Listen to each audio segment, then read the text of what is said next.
1997 সালের দিকে ঘটে যায় এক ভয়ানক ঘটনা, যার ভয়াবহতা সেখানকার মানুষ আজও ভুলতে পারেনি। গ্রামের নাম জানি না। মসজিদে ইমাম সাহেব রাতে এশার নামাজ পড়ে বাড়িতে চলে যায়। বাড়িতে গিয়ে ইমাম সাহেব খাওয়া দাওয়া করে ঘুমিয়ে পড়ল। হঠাৎ গভীর রাতে ইমাম সাহেব কারো ডাক শুনতে পায়। দরজায় কেউ ধাক্কা দিচ্ছে। ইমাম সাহেব বলল, কে বাইরে? উত্তরে একটা লোক ভয়ে হাঁপাতে হাঁপাতে বলল, ইমাম সাহেব তাড়াতাড়ি আসেন, খুব বিপদে পড়েছি, একটা লোক মারা গেছে, আপনি আসেন তাড়াতাড়ি। ইমাম সাহেব বলল, এত রাতে? আচ্ছা আমি আসছি, দাঁড়ান আপনারা। ইমাম সাহেব উঠে পড়ে রেডি হয়ে বেরিয়ে পড়লেন। আমি জেগে যেতে ইমাম সাহেব জিজ্ঞাসা করল, কোথায় কে মারা গেছে? এরপর সেই তিনটি লোক ইমাম সাহেবকে বলল, খুবই ভয়াবহ একটা মৃত্যু হয়েছে, আপনাকে দাফন করে দিতে হবে। ইমাম সাহেব অবাক হলো। ইমাম সাহেব সেই লোকদের পিছনে গেল। যেতে যেতে কিছুক্ষণ পরে একটা বাড়ির সামনে গিয়ে থেমে গেল। ইমাম সাহেব লক্ষ্য করলেন মরার বাড়িতে একটা মানুষও নেই। ইমাম সাহেব সেই তিনটি লোককে জিজ্ঞাসা করলো, এই বাড়িতে একটা মানুষও নেই কেন? তিনটি লোক বলল, আপনি ভিতরে এসে লাশটা দেখুন আগে। ইমাম সাহেব ভিতরে গিয়ে সেই লাশটার মাথা থেকে কাফনের কাপড় সরাইতে যা দেখলো তা ইমাম সাহেব জীবনে কখনো দেখেনি। ইমাম সাহেব পর্যন্ত অনেক ভয় পেয়ে গেল। লাশের মুখ ছিল একেবারে বন্য শুয়োরের মতো।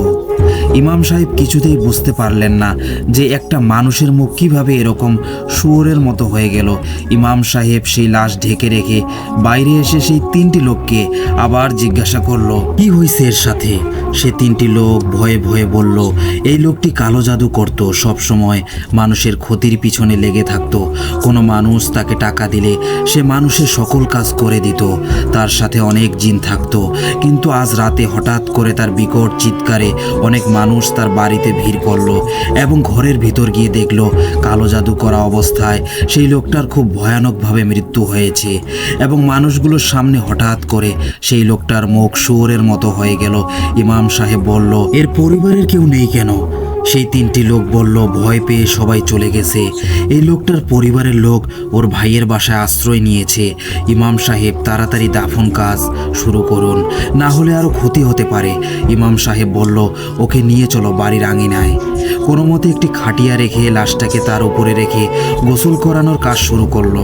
কিন্তু একটা আজব ব্যাপার, গোসল করানোর সময় সেই লাশটা একটু আস্তে আস্তে কেঁপে ওঠে।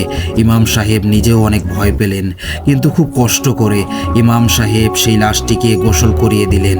তারপর সেই লোকটিকে চারজনে মিলে খাটিয়াতে নিয়ে কবরস্থানে চলে গেল। লাশ কবরস্থানে নিয়ে গিয়ে ইমাম সাহেব কবরের দিকে তাকিয়ে যা দেখলো, 3-4 বছরের শিশুদের মতো ছোট্ট একটা কবর করা হয়েছে। ইমাম সাহেব সেই তিনটি লোককে বলল, এত ছোট কবর কেন? সেই তিনটি লোক বলল, কবরটা তো ঠিক মতোই বড় করা হয়েছিল। সবাই অনেক অবাক হয়ে গেল, কবরটা কিভাবে ছোট হয়ে গেছে। কবরটি আবার খোঁড়ার জন্য আবার কবরে নেমে একটা লোক কোদাল দিয়ে কবর খুঁড়তে লাগলো। কিছুক্ষণ পর কবর থেকে উঠে আসার পরে অবাক হয়ে সবাই দেখলো কবরটি আবার আগের মতো ছোট হয়ে গেছে। সবাই অনেক ভয় পায়, কিন্তু আবারও সে কবর খোঁড়ার জন্য একটা লোক নামে। কবর খোঁড়া শেষে লোকটি উঠে আসে। আশ্চর্যভাবে সবাই একসাথে দেখে কবরটি আস্তে আস্তে ছোট হয়ে গেল। যতবারই কবর খোঁড়া হোক না কেন, ততবারই ওই কবর ছোট হয়ে যায়। শোনা যায় কবরস্থান পবিত্র জায়গা, কিন্তু ওই সময় কি যে ঘটনা ঘটলো কেউ বুঝতে পারল না। ইমাম সাহেব বলল, যত তাড়াতাড়ি সম্ভব এই লোকটাকে দাফন করতে হবে। কোনো উপায় না পেয়ে সেই ছোট্ট কবরের ভিতরেই পা ভাঁজ করে সেই লোকটার লাশকে রাখা হলো। সে লাশটা রাখার সময় লাশটা হঠাৎ করে কেঁপে কেঁপে উঠত। সবাই অনেক ভয় পেয়ে যায়। ইমাম সাহেব সবার শরীরটা বন্ধ করে দেয়। ইমাম সাহেব বলে, কেউ ভয় পেও না, ভয় পেলে আরও ক্ষতি হবে। যত কিছুই হোক না কেন কেউ পিছনে ফিরে দেখবে না। যেহেতু লোকটা কালো জাদু করত, তাই তার জানাজা পোড়ানো হলো না। লাশটি কবরে রেখে শুধুমাত্র বাঁশ দিয়ে সাজানো হলো। মাটি দেওয়ার সময় হঠাৎ করে কবরের ভিতর থেকে অনেক জোরে ভয়ানকভাবে চিৎকার করে উঠল লাশটা। সবাই ভয় পেয়ে কবর থেকে দূরে সরে গেল। কিছুক্ষণ তারা দাঁড়িয়ে থাকলো। একটু পরে ভয় কমে গেলে সবাই আবার কবরের কাছে চলে গেল। ইমাম সাহেব সাহস করে কবরের উপরের বাঁশ সরিয়ে দেখলো লাশটি খুব ভয়ানকভাবে আত খাওয়া হয়ে আছে। এটা দেখে তাদের মধ্যে একজন চিৎকার দিয়ে অজ্ঞান হয়ে যায়, বাকি দুইজন অনেক ভয় পায়। ইমাম সাহেব ভয়ে ভয়ে বলল, এখন ভয় পেলে আমাদের ক্ষতি হতে পারে। সবাই তাড়াতাড়ি লাশের কবরে বাঁশ সাজিয়ে দিয়ে মাটি দিতেই কবরের ভেতর থেকে খুব ভয়ঙ্করভাবে একটা গর্জন ভেসে এলো। এবারে সবাই ভয় পেয়ে এসে কবরস্থান থেকে দৌড়ে পালাতে শুরু করলো। অজ্ঞান হয়ে যাওয়া লোকটিকে তিনজনে মিলে কাঁধে নিয়ে দৌড় শুরু করলো। পিছন থেকে সেই গর্জনের শব্দ এখনো শোনা যাচ্ছে। ইমাম সাহেব অনেক সূরা কালাম পড়ার কারণে এবং শরীর বন্ধ করার কারণে কোনো ক্ষতি হয়নি কারো। সবাই খুব ভয়ে আতঙ্কিতভাবে বাড়িতে দৌড়ে ফিরে এলো। পরের দিন সকালে সেই লোকটার অজ্ঞান ফিরল। সেই লোকটা বলল, কাল রাতে কবরের ভিতর থেকে ওই লোকটা আমার গলা টিপতে আসছিল। আমি ভয়ে সেখানে অনেক জোরে চিৎকার দেই। ইমাম সাহেব সকালে অনেক মানুষকে নিয়ে সেই কবরের কাছে গেল। সবাই দেখলো লাশটা ছিন্ন বিচ্ছিন্ন হয়ে পড়ে আছে। একটা বড় হুজুরকে ডাকা হলো। হুজুর বলে এই লোক অনেক খারাপ কাজ করতেন, তাই তার সাথে থাকা জিন তাকে মেরে ফেলে আর লাশটাকে খেয়ে ফেলে। হুজুর ওই আত খাওয়া লাশকে দাফন করে দেন। লিসেনার্সে ঘটনাটি সংগ্রহ করেছিলেন মাহিদ হাসান জয়। তো এবার আমরা পরের ঘটনা চলে যাব 2011 সালের দিকে। আমাদের পরিবারের সাথে এমন একটা ঘটনা ঘটে যায় যার ব্যাখ্যা আজও কেউ দিতে পারেনি। তখন আমার জন্ম হয়নি। আমার নানি একদিন রাতে স্বপ্ন দেখে তাদের 3টা ঘরের দরজা খোলা আর সেই ঘরের ভিতর লাশের খাটিয়া, কাফনের কাপড় ও আগরবাতি জ্বলছে। নানি এই স্বপ্ন দেখে ভয়ে ঘুম থেকে উঠে পড়ে। নানি কাউকে এই ঘটনা বলে না। তার 2 দিন পর আমার বড় মামা মানে নানির ছোট ছেলে, 34 বছর প্রায়, অফিস থেকে বাসায় ফিরে খেয়ে ঘুমিয়ে পড়ল। তখন মামা বুকে অসহনীয় ব্যথা অনুভব করলো। ব্যথায় কাতরাতে থাকে। আর তখন মামি ঘুম থেকে উঠে পড়ে। আর মামার এই অবস্থা দেখে মামি বলে, কি হয়েছে? মামা বলে, আমাকে বাঁচাও, আমি আর সহ্য করতে পারছি না। কেউ যেন আমার বুক চিরে ফেলছে, বুকের মাঝে যেন সব টেনে বের করে দিচ্ছে। মামি তখন পাশের বাসার লোকদের কাছে সাহায্য চাইতে গেল। সবাই মিলে যখন মামার কাছে আসে তখন মামার চেহারা খুব ভয়ানক ছিল। তিনি মারা গিয়েছিলেন। তার মুখে ছিল ভয়ের ছাপ, চোখ খোলা, মুখ খোলা, উপরের দিকে ভয়ের দৃষ্টিতে তাকিয়ে মারা গিয়েছে। মামি এই অবস্থা দেখে কান্না করতে করতে বারবার অজ্ঞান হয়ে যায়। একটু আগেই যে মানুষ ভালো ছিল এখন কি হয়ে গেল? মামাকে গোসল করিয়ে দাফনের কাজ শেষ করা হলো। বাসায় অনেক সমস্যা হচ্ছিল, যেমন রাতের বেলা ঘরের চালে কেউ হেঁটে যাচ্ছে। এসবের মাঝেই আমি আমার মায়ের পেটে আসি। বাবা সহ সবাই অনেক খুশি হয়। এর প্রায় 1 মাস পার হয়েছে। এরই মধ্যে নানি আরও একদিন রাতে স্বপ্ন দেখে। এবার 3টা ঘরের বদলে 2টা ঘরের দরজা খোলা আর 2টা লাশের খাটিয়া, কাফনের কাপড়, আগরবাতি জ্বলছে। তখন নানি আবার ভয় পেয়ে ঘুম থেকে উঠে পড়ে। এবারও নানি কাউকে কিছু বলেনি। নানির ছোট ছেলের নাম পরশ। তার বয়স ছিল 13 থেকে 14 বছর সম্ভবত হবে। একদিন পরশ তার বন্ধুদের সাথে তাদের গ্রামের নদীতে গোসল করতে যায়। পরশ খুব ভালো সাঁতার পারে, তাই তারা সবাই নদীর একটু মাঝে একটা বাঁশের কাছে সাঁতার কাটে। কে আগে যেতে পারে তার প্রতিযোগিতা করতে চায়, তাই সবাই সাঁতার শুরু করলো। পরশ সবার আগে ছিল। হঠাৎ করে পরশ বাঁশের একটু কাছে যেতেই চিৎকার দিয়ে পানির নিচে চলে যায়। তার বন্ধুরা মনে করে পরশ তাদের মাঝে মজা করছে, কিন্তু 2 থেকে 3 মিনিট হয়ে যায়, কিন্তু পরশ পানির নিচে থেকে উঠে আসে না। তারা সবাই অনেক চিন্তায় পড়ে। নানিকে খবর দেয়। নানি অনেক মানুষকে ডেকে আনে, কিন্তু অনেক খুঁজেও লাশ পাওয়া যায়নি। তাই ডুবুরি ডেকে এনে খোঁজ শুরু করা হয়, কিন্তু কেউ পায় না। তখন সন্ধ্যা হতে চলল। ডুবুরিরা শেষ চেষ্টা করতে চাইল। এবার যেখানে পরশ ডুবে গিয়েছিল তার থেকে প্রায় 4 থেকে 5 হাত পরে লাশ পাওয়া যায়, কিন্তু লাশের অবস্থা দেখে সবাই ভয় পায়। লাশ পানির নিচে বসেছিল। সেই বসে থাকা অবস্থায় উপরে তুলে আনা হলো। কেউ যেন তাকে বসিয়ে রেখে দিয়েছে। লাশ উপরে আনার সাথে সাথে অবাক করে লাশের নিচ থেকে অনেক সাপ বের হয়ে আসে। সবাই লাশের গোসল করিয়ে দাফনের কাজ শেষ করে। নানির আদরের ছোট ছেলের মারা যাওয়ায় নানি বারবার অজ্ঞান হয়ে যায়। এরপর সব ঠিকঠাক কেটে যায় প্রায় 2 বছর। আমার বয়স ছিল তখন 1 বছরের একটু বেশি। সেই সময় এক রাতে নানি আবার স্বপ্ন দেখলো। এবার দেখলো 2টি ঘরের বদলে একটি ঘরের দরজা খোলা আছে। সেই ঘরের ভিতর একটা লাশের খাটিয়া, একটা সাদা কাফন পরিষ্কার করে রাখা, একটা আগরবাতি জ্বালানো। এই স্বপ্ন দেখে নানি আবারও রাতের বেলা ঘুম থেকে উঠে পড়ে। এবার নানি এসব স্বপ্নের কথা চিন্তা করে। প্রথমবার 3টা ঘরের দরজা খোলা ছিল, আর একজন মারা গেল। তারপরে 2টা ঘরের দরজা খোলা ছিল, এতে ছোট ছেলে মারা গেল। এবার একটা ঘরের দরজা খোলা আছে, এর মানে আবার কেউ মারা যাবে। নানি এসব স্বপ্নের কথা ভেবে বাসার সবাইকে ডাকলেন। বাসার সবাই চলে এলে নানি সব খুলে বলল। সবাই ভয় পেয়ে গেল, কিন্তু বাবা তাড়াতাড়ি ঘুমিয়ে পড়ল, কারণ সকালে বাবাকে শহরে যেতে হবে চাকরির জন্য। তাই আমরা সবাই ঘুমিয়ে পড়ি। সকাল হতেই বাবা ঘর থেকে বের হয়ে শহরে যাওয়ার প্রস্তুতি নেয়। সব কিছু রেডি করে বাবা শহরে চলে যায়, কিন্তু 2 থেকে 3 দিন পার হয়ে যায়, কিন্তু বাবা আর ফোন করে না। আমার নানিও বাকি সবাই অনেক খোঁজ করেও বাবার সন্ধান পায় না। কিন্তু হঠাৎ এক সময় বাবার নাম্বার থেকে কল আসে। আমার মা কল রিসিভ করে, তখন ফোনের ওপাশ থেকে কেউ বলে একটা সড়ক দুর্ঘটনায় অনেকে মারা যায়, তার মধ্যে একটি লাশের কাছে এই মোবাইল পাওয়া গিয়েছে, আর আইডি কার্ডও আছে। তখনই সবাই হাসপাতালে চলে যায়। বাবার লাশ দেখে আমার মা ও নানি সহ্য করতে পারে না। এরপর বাসার সবাই বাবার শেষ কাজ করে কবর দিয়ে দেন। এরপর নানি এরকম আর স্বপ্ন দেখেনি। কয়েকদিন পর নানি একটা ভালো হুজুরের কাছে গিয়ে প্রথম থেকে শেষ পর্যন্ত সব খুলে বলে। হুজুর অনেকক্ষণ ধরে কিছু করতে থাকে, এরপর বলে এই স্বপ্ন ছিল একটা কালো জাদু। কেউ আপনাদের পরিবারের সদস্যদের উপর কালো জাদু করেছিল। একটা তান্ত্রিক তার বলি পূরণ করার জন্য এসব করেছে। তার এমন লোক দরকার যাদের তুলা রাশি বিদ্যমান। আপনাদের পরিবারের সদস্যদের কয়েকজনের তুলা রাশি ছিল। সেই তান্ত্রিক তাদেরকে বলি দেওয়ার সিদ্ধান্ত নেয়, আর আস্তে আস্তে বলি দেয়। পরশের লাশের নিচ থেকে অনেক সাপ বের হচ্ছিল। এগুলো ছিল জিন, ওরা লাশ পাহারা দিচ্ছিল। এখন আর কোনো সমস্যা হবে না, ওদের কাজ শেষ হয়ে গেছে, আপনাদের আর কোনো সমস্যা হবে না। এই বলে হুজুর বাসার সবাইকে পানি পড়া ও একটা করে তাবিজ দিল। এরপর নানি এরকম আর স্বপ্ন দেখেনি। এই ছিল ঘটনা। ভালো লাগলে পড়ে শোনাবেন। লিসেনার্স, এবার আমরা পরের ঘটনায় চলে যাব।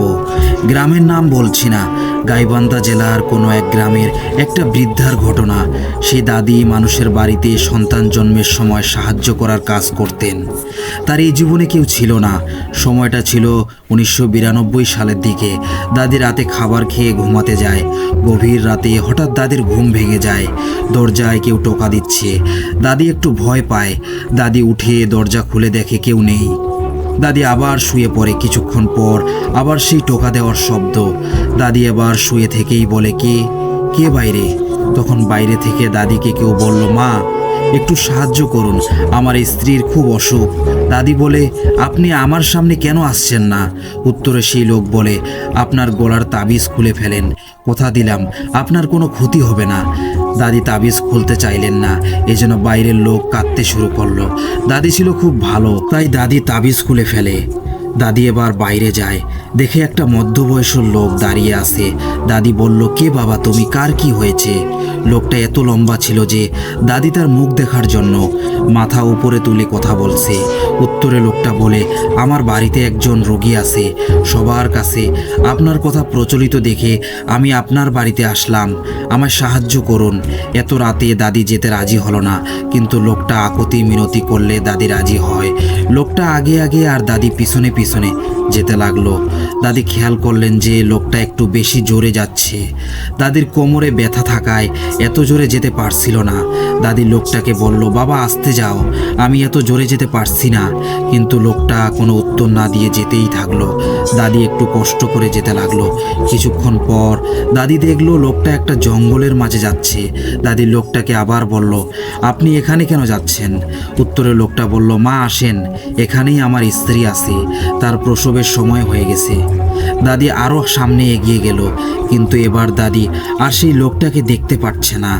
দাদি ডাকছিল, কিন্তু লোকটা উত্তর দিচ্ছে না। দাদি এবার অনেক ভয় পায়। দাদিকে এবার পেছন থেকে সেই লোকটা ডাকলো। দাদি পেছনে তাকিয়ে যা দেখলো, জঙ্গলের ভিতরে একটা ডোবার ভিতরে সেই লোকটা আস্তে আস্তে যেতে লাগলো। দাদি ভয় পেল। দাদি সেখানেই দাঁড়িয়ে থাকলো। লোকটা দাদিকে বলল, আসেন, কিছু হবে না। দাদি দেখলো সেই লোকটা ডোবায় যেতে লাগলো। সাথে সাথে ডোবার পানি দুই দিকে ভাগ হয়ে গেল। দাদি তার পেছনে পেছনে যেতে লাগলো। আশ্চর্যভাবে দাদির শরীরটা পুরোপুরি শুকনাই থেকে গেল, একটুও ভিজে গেল না। এই ঘটনার পর দাদি মনে মনে সন্দেহ থেকে যায়। দাদি সেই লোকটার পিছনে যেতে থাকলো। একটা প্রকাণ্ড বাড়ির সামনে এসে থেমে যায়। লোকটা দাদিকে বলে, এই বাড়ির ভিতরে আসুন, এখানে আমার স্ত্রী আছে। দাদি ভিতরে গিয়ে দেখে অনেকগুলো ঘরের মাঝে একটা বড় ঘর। দাদি সেই ঘরের ভিতর গিয়ে দেখলো একটা মহিলা শুয়ে আছে এবং কান্নাকাটি করছে। দাদি সেই মহিলার কাছে গেল এবং ঘরের দরজাটা লাগিয়ে দিল। অনেকক্ষণ পর দাদি ঘর থেকে বেরিয়ে এলো। তারপর সেই লোকটাকে বলল, আপনার ছেলে হয়েছে। লোকটা অনেক খুশি হলো এবং দাদিকে অনেকগুলো সোনা মুদ্রা উপহার দিতে চাইলো, কিন্তু দাদি কিছুই নিতে চাইলো না। লোকটা তো দেখে অনেক জোরাজোরি করলো, কিন্তু দাদি কিছুই নিতে চাইলো না। দাদি লোকটাকে বলল, আমাকে আমার বাড়িতে রেখে আসো। লোকটা বলল, আপনি চোখ বন্ধ করেন। দাদি চোখ বন্ধ করে দিল। কিছুক্ষণ পর চোখ খুলে দেখলেন দাদি তার ঘরের ভিতরে দাঁড়িয়ে আছে এবং তখনই গায়েবী আওয়াজ এসে লোকটা দাদিকে বলল, আপনার যখন যা কিছু লাগবে আমাকে বলবেন, আমি আপনার সব কিছু দেব এবং আমি আপনার সাথে কিছুদিন পরপর দেখা করতে আসব। আমার সন্তান কেমন আছে সেটাও বলবো। এরপর দাদি শুয়ে পড়ে। এভাবে কয়েকদিন পর পরই দাদি সেই লোকটার সাথে দেখা করত। লোকটা দাদিকে জোর করে অনেক টাকা পয়সা সোনা দানা দিয়ে যেত। দাদি এত গরিব ছিল যে একবেলা খেতে পেলে আরেক বেলা খেতে পেত না। সেই লোকটা দাদিকে অনেক সোনা দানা দিল। হঠাৎ করে দাদি অনেক বড়লোক হয়ে গেল। গ্রামের সবাই অনেক সন্দেহ করলো, কিন্তু কেউ এর ব্যাপারে কিছু প্রতিবাদ করলো না। কিন্তু দাদি নিজে থেকেই এইসব ঘটনা খুলে বলে। একদিন সেই লোকটা দাদির কাছে আবার এসেছিল এবং দাদিকে বলল, আমার সন্তানকে দেখে যান, সে কত সুন্দর হয়েছে। এই কথা বলে সেই যে দাদিকে নিয়ে আর তার দেশে চলে যায়। দাদি তার সন্তানকে দেখে আবার চলে আসে। এভাবেই তাদের কোনো অভাব থাকে না। আপনাদের মনে হতে পারে এটা একটি বানানো গল্প, কিন্তু এটা একটি সত্য ঘটনা। বিশ্বাস করা না করা সেটা আপনার ব্যাপার। এরপর হঠাৎ একদিন দাদিকে তার ঘরে মৃত অবস্থায় পাওয়া যায়। এই ছিল ঘটনা। লিসেনার্স, এবার আমরা পরের ঘটনায় চলে যাব। ঘটনাটা ছিল 2007 সালের দিকে। আমাদের গ্রাম ছিল নদীর কাছেই, তাই আমাদের গ্রামে প্রতি বছর বন্যা হয়ে থাকে। আমিও আমার বন্ধু এই বন্যায় মাছ ধরতাম। আমাদের মাছ ধরার নেশা খুব ছিল। গ্রামে বন্যা আসলে আমরা অনেক মাছ ধরতাম, কিন্তু সেইবার অনেক ভয়াবহ বন্যায় অনেকের প্রাণ চলে যায়। পাশের গ্রাম সহ অনেক গ্রামের মানুষ মারা যায় এই বন্যায়। মানুষকে কবর না দিতে পেরে কলা গাছের ভেলায় ভেসে দেয় অনেকে। সেই লাশ কোথায় গিয়ে পচে যায় কেউ জানে না। লাশের পাশে চিঠি রাখা হতো, লেখা থাকতো, এই লাশটাকে যে পাবেন তার জানাজা নামাজ পড়ে কবর দিয়ে দেন। এইরকম লাশ আমিও আমার বন্ধু অনেক কবর দিয়েছি। রাতের বেলা নদীতে অনেক মাছ হয় আর আমাদের গ্রামের মাঝেও চলে আসে। আমরা প্রায় দিনই রাতে মাছ ধরতাম নৌকা দিয়ে। আমাদের এখানে 1 হাঁটু পরিমাণ পানি ছিল। একদিন মাছ ধরার জন্য আমরা জাল নিয়ে রাতের বেলা বের হলাম। আমাদের গ্রামের নদীর পাশেই ছিল হিন্দু শ্মশান। সেই শ্মশানের আগে ছিল একটা বিশাল বটগাছ। বন্যায় সেই বটগাছের কাছে প্রায় 1 মানুষ পরিমাণ পানি ছিল। আমরা ওই দিকে যাই না। সেই রাতে আমরা 2 জন মাছ ধরার জন্য নৌকা নিয়ে গ্রামে ঘুরতে থাকি। কিছু মাছ পেয়ে যাওয়ার পর আমরা এক জায়গায় অনেক মাছ লাফালাফি করতে দেখলাম। আমরা সেই দিকে যেতে লাগলাম। কয়েকবার জাল টেনে আমরা কয়েকটি মাছ পাই, কিন্তু সেই মাছের পিছু করতে করতে আমরা কখন যে ওই বটগাছের কাছে চলে আসি আমরা বুঝতে পারি না। হঠাৎ আমার বন্ধু বলে, আরে আমরা তো সেই বটগাছের কাছে চলে এসেছি, তাড়াতাড়ি চল এখান থেকে। আমি বললাম, আরে ওখানে কত মাছ নড়াচড়া করছে, একবার জাল ফেলে চলে যাব। তাই আমি ওখানে জাল ফেললাম, কিন্তু সেই জাল আমি আর তুলতে পারছি না। আমি আমার বন্ধুকে ডেকে একসাথে জাল টানতে থাকি। আমরা ভাবি এখানে হয়তো অনেক বড় মাছ ধরা পড়েছে। অনেক কষ্টের পর জাল টেনে তোলা হয়, কিন্তু জালে কি উঠেছে? 3টা গলা পচা লাশ উঠে এসেছে। সাদা কাফন পরা লাশ। কেউ হয়তো বন্যায় এই লাশ ভেসে দিয়েছে, দুর্ভাগ্যবশত কেউ সেই লাশ দাফন করেনি। আমরা অনেক ভয় পেয়ে গেলাম। জাল ওখানে রেখেই আমরা তাড়াতাড়ি নৌকা চালাতে লাগলাম। একজন চালালে জোরে চলে না বলে দুইজনই চালাতে থাকি। পেছন থেকে অনেক বাতাসে তীব্র শব্দ আসছিল। আমি পেছনে তাকিয়ে দেখি সেই 3টা পচা লাশ আমাদের দিকে আসছে আর আমাদের বলছে, আমাদের কেন তুলে ফেললি? তুলে ফেলেছিস যখন আমাদের দাফন করে দে। অনেক দিন আমরা এখানে খুব কষ্টে ছিলাম, আমাদের দাফন করে দে। আমরা এই কথা শুনে খুব ভয় পেয়ে গেলাম। আমরা তাড়াতাড়ি বাসায় ফিরতে লাগলাম, কিন্তু আমার বন্ধু কোনো কথা বলছিল না। বাসায় ফিরে আমরা কাউকে কিছু না বলে শুয়ে পড়ি।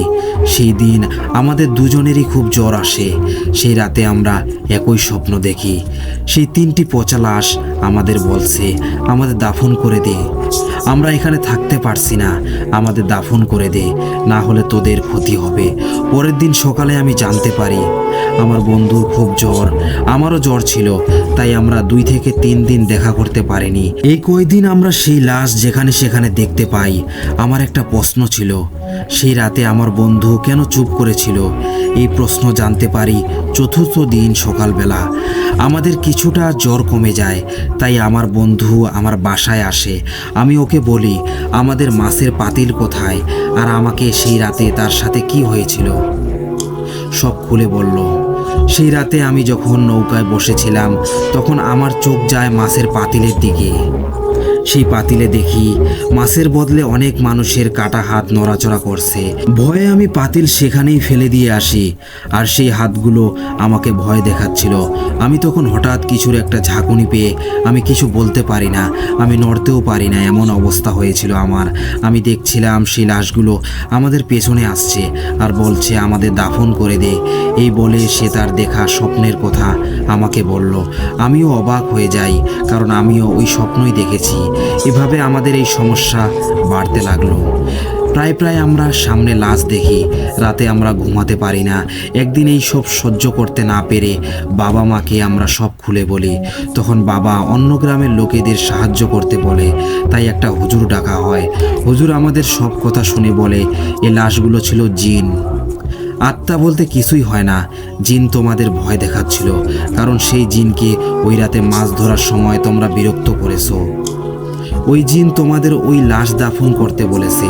গ্রামের কিছু লোক মিলে সেই লাশগুলো দাফন করে দাও, তাহলে আর সমস্যা হবে না। তারপর সেই লাশ দাফন করে দেওয়া হয়। তারপর আর কোনো সমস্যা হয়নি। কি ভাবছেন ঘটনা শেষ? আরও অনেক কিছু বাকি আছে। লাশ দাফনের পর আমার বন্ধু আমাকে বলল, আমার এক বোনের সাথে কি হয়েছে জানিস? আমি বললাম না, কি হয়েছে বল। তাই সে বলতে শুরু করলো, তাদের বাসা ছিল নদীর কাছেই। আমার এক বোনও ছিল আমাদের মতো। রাতের বেলা সে ও তার বান্ধবী কাউকে কিছু না বলে মাছ ধরতে যেত। একদিন অনেকেই তাকে নদীর কাছে যেতে নিষেধ করেন, কারণ সেখানে একটা খারাপ জিন আছে। আমার সেই বোন এসবে পাত্তা না দিয়ে একদিন বৃষ্টির রাতে তার বান্ধবীর সাথে মাছ ধরতে ধরতে সেই নদীর কাছেই চলে যায়। দূর থেকে তারা সেই নদী দেখে ভয় পায়, কিন্তু নদীর পানি বেশি হওয়ায় উপরে চলে এসেছে। সেখানে অনেক মাছ লাফালাফি করছে। এটা দেখে তারা আর ফিরে যেতে চায় না। তারা সেই মাছ ধরা শুরু করলো। অনেক ছোট মাছ ধরলো, কিন্তু একটা বড় মাছ ছিল। তারা অনেক কিছু করেও সেই বড় মাছ ধরতে পারে না। এদিকে রাত গভীর হয়ে এসেছে, তাই তারা বাসায় যেতে শুরু করলো। তখনই হঠাৎ করে তারা একটা গাছের উপর থেকে একটা কালো ছায়া নদীর পানিতে লাফ দিতে দেখলো, কিন্তু পানির কোনো শব্দ হচ্ছিল না। তারা দ্রুত বাসার দিকে যেতে লাগলো। তখনই হঠাৎ করে গায়েবী আওয়াজ করে কেউ বলে, মাছগুলো এখানেই রেখে যা, না হলে তোরা মরবি। আমার বোন ও তার বান্ধবী ভয়ে দৌড় দেয়, আর পেছনে কেউ তাদের পিছু নেয়। বাসায় ফিরে আমার বোন অজ্ঞান হয়ে যায়। সবাই তার কাছে এসে তার জ্ঞান ফেরায়, এবং যে মাছ তারা ধরেছিল সেই মাছগুলো বের করে দেখে সবগুলো বড় বড় জোক বা কেঁচো হয়ে গেছে। তখনই তারা সেগুলোকে মেরে ফেলে। হুজুরকে ডেকে সব খুলে বলল। তখন হুজুর বলল, তোমরা যে মাছ ধরেছ সেই মাছগুলো জিনের বাচ্চা।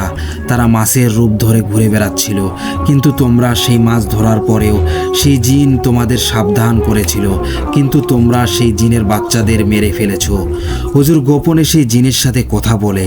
সেই জিন অনেক রেগে যায় আর কষ্ট পেয়েছিল। সেই জিন বলে, আমি আজ পর্যন্ত কারো কোনো ক্ষতি করিনি, তবুও কেন আমার সাথে এমন করা হলো? হুজুর তাকে বলে, কি নিলে আপনি এদের ছেড়ে দেবেন? সেই জিন বলেছিল, কারো কাছ থেকে তার সন্তান কেড়ে নিলে তার কেমন লাগে, আর আপনি বলছেন আমি কি চাই? পারবেন আমার সন্তানের জীবন ফিরিয়ে দিতে? হুজুর অনেক বুঝিয়ে বলে যে ওরা বুঝতে পারেনি, আপনি এদের ক্ষমা করে দিন। আর আপনি কি চান? কি পেলে এদের ছেড়ে দেবেন? সেই জিন অনেক কান্না করে বলে, আমি কিছু চাই না, শুধু একটা ছাগল, একটা মুরগি, 5 কেজি দুধ ও অনেক মিষ্টি মাজারে গিয়ে অনেক ক্ষুধার্ত মানুষকে খাওয়াতে হবে, আর আমার সন্তানের জন্য মিলাদ ও দোয়া করার ব্যবস্থা করতে হবে। সেই জিনের কথা মতো তারা সব কাজ করে। তারপর তাদের আর কোনো সমস্যা হয় না। এই ছিল ঘটনা। লিসেনার্স, একজন মাই জানে সন্তান হারানোর কতটা বেদনা বা কষ্ট হয়ে থাকে। সো লিসেনার্স, এবার আমরা পরের ঘটনায় চলে যাব। এই ঘটনাটি ঘটেছিল আমার রুমমেটের সাথে। আমি ঢাকায় থাকতাম। ঢাকায় আমার রুমে আরও একজন ছেলে ছিল, তার সাথে আমি থাকতাম। তার সাথে আমার খুব বন্ধুত্ব হয়েছিল। আমরা একসাথে চাকরি করতাম, কিন্তু কয়েকদিন পর দেখলাম সে খুবই মনমরা হয়ে থাকতো, চিন্তিত হয়ে থাকতো। আমি সেই কারণটা তার কাছে জানতে চাইলে সে কিছুই বলতো না। একদিন হঠাৎ করে অফিসে গিয়ে দেখলাম আমার সেই রুমমেট অফিসে নেই। তার সিটে অন্য একজন মানুষ বসে আছে। আমি আমার বসের কাছে গিয়ে জানতে চাইলাম। বস আমাকে বলল চাকরি ছেড়ে দিয়ে নিজের গ্রামের বাড়িতে চলে গেছে, আর নাকি খুব অসুস্থ। আমি একটু অবাক হয়ে গেলাম, এত তাড়াতাড়ি কিভাবে বেশি অসুস্থ হয়ে পড়ল। তাই আমি আমার বসকে বললাম আমি ওকে দেখতে যাব। তাই আমার কয়েকদিনের ছুটি চাই। আমি নিয়মিত চাকরি করতাম বলে আমাকে ছুটি দিয়ে দিল খুব সহজেই। আমি পরের দিন আমার সেই বন্ধুর গ্রামের বাড়ির দিকে যাওয়ার জন্য রওনা দিলাম। শহর থেকে তার গ্রাম বেশি দূরে নয়, তাই 1-1.5 ঘন্টার মধ্যে আমি তার গ্রামে পৌঁছে গেলাম। সেখানে গিয়ে দেখি তার বাবা।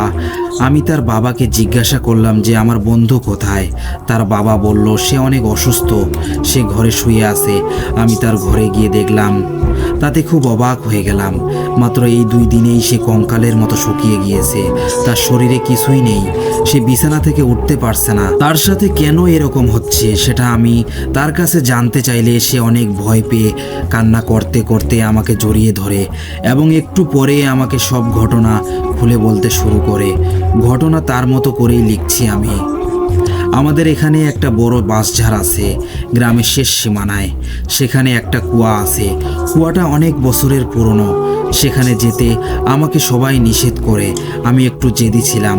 আমি আমার বন্ধুদের সাথে আড্ডা দেওয়ার সময় কে বেশি সাহসী তা পরীক্ষা করছিলাম। আমাকে কেউ কোনো কাজ দিতে বলল কি না তা আমি খেয়াল করছিলাম। সাহসী প্রমাণ করার জন্য আমাকে যে কোনো একটা কাজ করতে হবে, এই চিন্তা আমি মাথায় নিয়ে নিলাম এবং আমি সবাইকে বললাম আমি এই কুয়োতে গিয়ে কুয়ো থেকে পানি তুলে এনে তোদেরকে দেখাবো। আমার বন্ধুরা রাজি হয়ে যায়, কিন্তু বারবার করে নিষেধ করে যে এই সাহসী প্রমাণ করার কোনো প্রয়োজন নাই। কিন্তু আমি তাদের কোনো কথা শুনলাম না। আমি সেই কুয়োতে যাব বলে সিদ্ধান্ত নিলাম। একদিন ভর দুপুরবেলা আমি সেই কুয়োতে যাওয়ার জন্য রওনা দিলাম। আমার সাথে একটা বন্ধু ছিল। আমার বন্ধুটা কুয়ো থেকে অনেক দূরে দাঁড়িয়ে আমাকে খেয়াল করছিল। সে আমাকে ওখানে যেতে নিষেধ করে, কিন্তু আমি একাই সেই কুয়োর কাছে গেলাম এবং কুয়োর ভিতর একটা বালতি ফেলে দিলাম। তারপরে সেই বালতিটা কিছুক্ষণ পরে তুলে আনলাম। তুলে আনার পরে আমি যা দেখলাম তাতে আমার চোখ ছানা বড়া হয়ে গেল এবং আমার ভয়ে খুব খারাপ অবস্থা হয়ে গেল। দেখলাম বালতি ভর্তি রক্ত উঠে এসেছে। আমি সে বালতি কুয়োর ভিতর আবার ফেলে দিলাম। বালতিটির সাথে দড়ি লাগানো ছিল। ফেলে দেওয়ার পরে আমি পিছন দিকে তাকালাম। দেখি আমার বন্ধুটা আমাকে লক্ষ্য করছে এবং আমি আবার সাহস করে বালতি টেনে তুললাম। দেখি বালতিতে এবার রক্তের বদলে পানি। কিন্তু পানি তোলার পর কুয়োর ভেতর থেকে একটা গম্ভীর আওয়াজ ভেসে এলো, তুই কুয়ো থেকে পানি নিয়ে যেতে পারবি না, এখানে তোর মৃত্যু হবে, আমি তোর পিছু ছাড়ব না। এই কথা শুনে আমি খুব ভয় পেয়ে গেলাম এবং আমি বালতি ওখানে ফেলে রেখে অনেক জোরে দৌড় দিলাম, কিন্তু সেখানেই আমি ইটের সাথে বাড়ি খেয়ে পড়ে গেলাম। আমার হাত থেকে অনেক রক্ত সেখানে পড়ে যায়। আমি আবার উঠে আমার বন্ধুর কাছে গেলাম এবং আমার বন্ধুকে নিয়ে দৌড় দিয়ে আমরা গ্রামে চলে গেলাম। গ্রামে চলে আসার পরে আমি আমার বন্ধুদের সব ঘটনা খুলে বললাম। আমার বন্ধু বিশ্বাস করতে চাইলো না। আমি বাবা মাকে জানাইনি, কারণ জানাজানি হলে আমাকে অনেক বোকা দেবে। গ্রামে চলে আসার পর আমার সাথে শুরু হয় আসল ঘটনা। আমি বাড়ি ফিরে কাউকে কিছু না বলে নিজের রুমে চলে যাই আর ঘুমিয়ে পড়ি। ওই রাতে ভীষণ জ্বর আসলো, এতটাই জ্বর যে আমি বিছানা থেকে উঠতে পারতাম না। কয়দিন পর ওই জ্বর অবশ্য ভালো হয়ে যায়, কিন্তু আমি লক্ষ্য করতে থাকলাম প্রতিদিনই আমি অনেক দুর্বল হয়ে পড়ছি। অনেক ডাক্তার কবিরাজকে দেখানো হয়, কিন্তু তারা যে ঔষধ খেতে দেয়, ঔষধ খেয়েও আমার কোনো লাভ হচ্ছিল না। আমি দিনে দিনে অনেক দুর্বল এবং শরীরটা চিকন হয়ে যাচ্ছিল, যার কারণে আমার এই অফিসে চাকরি করার মতো অবস্থা ছিল না। তাও আমি অনেক কষ্ট করে চাকরি করতাম। আমি এই কারণে কারোর সাথে মিশতাম না, কারোর সাথে কথা বলতাম না। খাওয়া দাওয়ার ওপর আমার অরুচি হয়ে যায়। তাই আমি একদিন ভাবলাম আমি দেখব যে কিসের জন্য আমার শরীর এত শুকিয়ে যাচ্ছে। তাই আমি একাই ডাক্তারের কাছে গেলাম। ডাক্তার আমায় বলল আমার শরীর থেকে দিনে দিনে রক্ত অনেক কমে যাচ্ছে এবং 7 দিনের মধ্যে 10 কেজি ওজন কমে গিয়েছে আমার। ডাক্তারের এই কথা শুনে আমি বাড়ি ফিরে এলাম এবং রুমের মধ্যে গিয়ে শুয়ে পড়লাম। এই চিন্তায় আমার ঘুম ধরছিল না। আমি সারা রাত জেগে থাকলাম। রাত 2টার পর আমার ঘুম আসলো। আমি ঘুমিয়ে পড়লাম, কিন্তু কিছুক্ষণ পর কিসের একটা শব্দে আমার ঘুম ভেঙে গেল। আমি চোখ খুলে দেখলাম আমার পায়ের কাছে কালো কিছু একটা বসে আছে এবং আমার পায়ের বুড়া আঙ্গুলে তার মুখ লাগিয়ে কি যেন করছে এবং আমার পায়ে অনেক ব্যথা লাগছে আমি অনুভব করছি। এবার আমি খুব ভালো করে দেখার চেষ্টা করলাম। জানালা দিয়ে একটু চাঁদের আলো আসছিল রুমে, কিন্তু অন্ধকার যাচ্ছিল না। ওই অল্প আলোতেই দেখলাম আমার পায়ের কাছে কালো ছায়া বসে থেকে আমার রক্ত খাচ্ছে। আমি চিৎকার করলাম, ওই ছায়া আমাকে দেখে চলে গেল। এভাবেই প্রতিদিনই আমি দেখতাম। ভয় পেয়ে বাবাকে সব খুলে বললাম। বাবা অনেক বোকা দেয়। আমাকে নিয়ে একটা ভালো কবিরাজের কাছে নিয়ে যাওয়া হয়।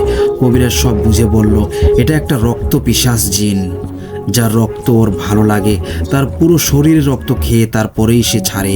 তুমি সেই কুয়োর কাছ থেকে পালাতে গিয়ে সেখানে পড়ে গিয়েছিলে এবং তোমার হাতের রক্ত সেখানে পড়েছিল। সেই জিন ওই রক্ত খেয়ে তোমার পিছনে পড়ে যায় এবং তোমার সব রক্ত খেয়েই সে তোমাকে ছেড়ে যাবে। এছাড়া তাকে ছাড়ানোর কোনো উপায় নেই। ও ওই রকমই ভয়ানক জিন। কবিরাজ আমাকে একটা তাবিজ এবং 1 গ্লাস পানি পরা দেয়। সে পানি আমি খাওয়ার পরে বাড়ি ফিরে গেলাম। ওই দিন রাতে কিছুই ঘটেনি আমার সাথে, কিন্তু পরের দিন রাতে আবার একই ঘটনা। আমি অনেক ভয় থাকি এবং 2 দিন পর সে কবিরাজ আমাকে ফোন করে এবং আমার বাবার সাথে কথা বলে বাবাকে বলে ওই জিন নাকি সেই কবিরাজকে মারতে চেয়েছিল। এই শুনে আমার বাবা অনেক ভয় পেয়ে গেল। আমার বাবা আশা ছেড়ে দিয়েছিল। তখনই বাবা কারো কাছ থেকে একটা ভালো অনেক বড় নামকরা হুজুরের সন্ধান পায়। বাবা আমাকে নিয়ে এসে হুজুরের কাছে যায়। সেই হুজুর আমাকে দেখে বলে তোমার ওই কুয়োতে যাওয়া উচিত হয়নি। এই জিন তোমাকে সহজে ছাড়বে না, কিন্তু আমি তোমাকে ওই জিন থেকে উদ্ধার করতে পারি।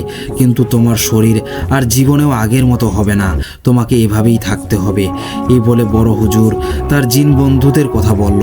এরপর বড় হুজুর অনেক কাজ করে অনেক সময় নিয়ে, কিন্তু সেগুলো আমি কিছুতেই জানতে পারি না। আমাকে কেউ বলেনি এবং আমাকে বলাও যাবে না। তারপরে আস্তে আস্তে সেই কালো ছায়া আমাকে আর বিরক্ত করে না এবং আমার কাছে এসে আমার রক্ত খায় না, কিন্তু প্রতিদিনই তাকে আমার রুমের জানালার বাইরে দাঁড়িয়ে থাকতে দেখি এবং রাগী চেহারা হয়ে আমাকে তাকিয়ে থাকে ওই ছায়া। ও আর আমার রক্ত না খেলেও ও আমাকে দেখতে থাকে। রাতের বেলা আমি এখনো ভালো করে ঘুমাতে পারি না। বড় হুজুর আমাকে বলে দিয়েছিল যে ওই কুয়োর আশেপাশেও যেন না যাই। সেই থেকে আমি ওই কুয়োর আশেপাশেও যাই না। এখন আমার শরীরের এই অবস্থা, আমি উঠেও দাঁড়াতে পারি না। এই বলে সে কথা শেষ করে আমাকে জড়িয়ে ধরে কান্না করতে শুরু করে আর বলছিল আমার বাবা এখন অসুস্থ। এই সময়ে আমাকে চাকরি করে আমার বাবা মায়ের দেখাশোনা করা উচিত, কিন্তু আমি কিভাবে এই কাজ করব। এখন আমি তাকে অনেক বুঝাই এবং তার সাথে অনেক গল্প করে সেই দিন থেকে তার পরের দিন আমি চলে আসি। এই ছিল ঘটনা। সো লিসেনার্স, এই ঘটনা থেকে আমরা এতটুকু শিক্ষা নিতে পারি যে বড়রা যা নিষেধ করেছেন তা যেন আমরা না করি, অবহেলা করে যেন সে ধরনের কাজ যা বড়রা নিষেধ করেছে তা আমাদের করা উচিত নয়। সকলের সুস্বাস্থ্য ও দীর্ঘায়ু কামনা করছি। আমরা সকলে যেন রবের পথে থেকে জীবন পার করে দিতে পারি। সো প্রিয় লিসেনার্স, ঘটনাগুলো ভালো লেগে থাকলে লাইক কমেন্ট করে জানান, আর সাথে সাবস্ক্রাইব করতে ভুলবেন না। আমাদের চ্যানেলকে এগিয়ে নিয়ে যাওয়ার দায়িত্ব আপনাদের। আপনাদের লাইক কমেন্টগুলো এবং সাবস্ক্রাইব আমাদের নতুন নতুন ঘটনা দিতে উৎসাহিত করে। সো প্রিয় লিসেনার্স, আপনাদের সাথে ঘটে যাওয়া ঘটনা পাঠাতে পারেন। আমাদের ডেসক্রিপশন বক্সে জিমেল আইডি দেওয়া আছে, bhudfmrat@gmail.com। অনেক ধন্যবাদ আপনাদের সবাইকে ধৈর্যের সাথে ঘটনাগুলো শুনে থাকার জন্য।